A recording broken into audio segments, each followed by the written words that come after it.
Mardi 3 janvier, W9 diffusera un documentaire consacré à Albert et Charlène de Monaco.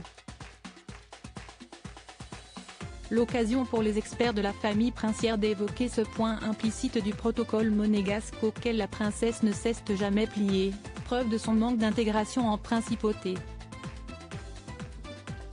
Pour Charlène de Monaco, cette fin d'année 2022 s'apparente à l'épilogue d'un long parcours du combattant.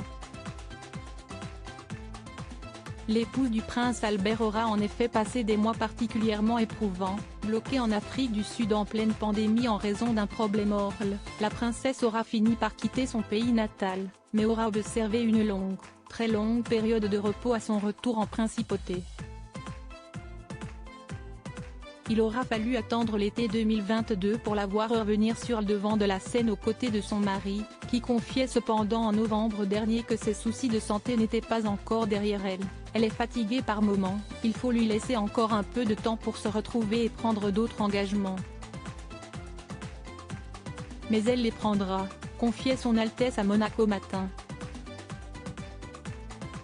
Charlène est pourtant bien de retour aux affaires et n'a d'ailleurs pas manqué d'imposer de nouvelles règles à Stéphanie et Caroline, comme nous vous le révélions le mois dernier.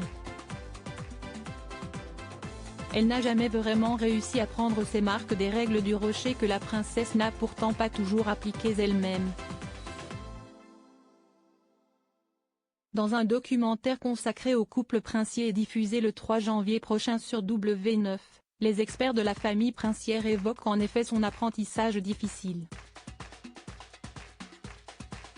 Du français, la première chose que l'on attend d'elle, si est-il de parler le français. Si est-il la langue officielle à Monaco. Or, elle va continuer à s'exprimer en anglais, explique l'un des experts au sujet de la Sud-Africaine.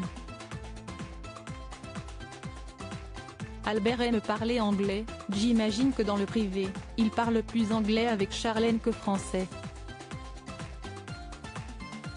Donc Charlène ne fait pas énormément d'efforts pour maîtriser la langue française, précise un autre.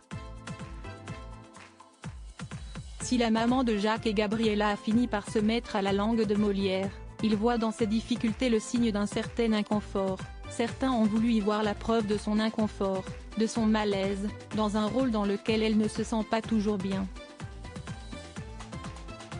Elle n'a jamais vraiment réussi à prendre ses marques, à se fondre dans le décor monégasque comme Grace avait réussi à le faire, explique l'expert. Des difficultés qui appartiennent désormais au passé, Charlène étant revenue plus déterminée que jamais de sa convalescence, bien décidée à reprendre le rocher en main.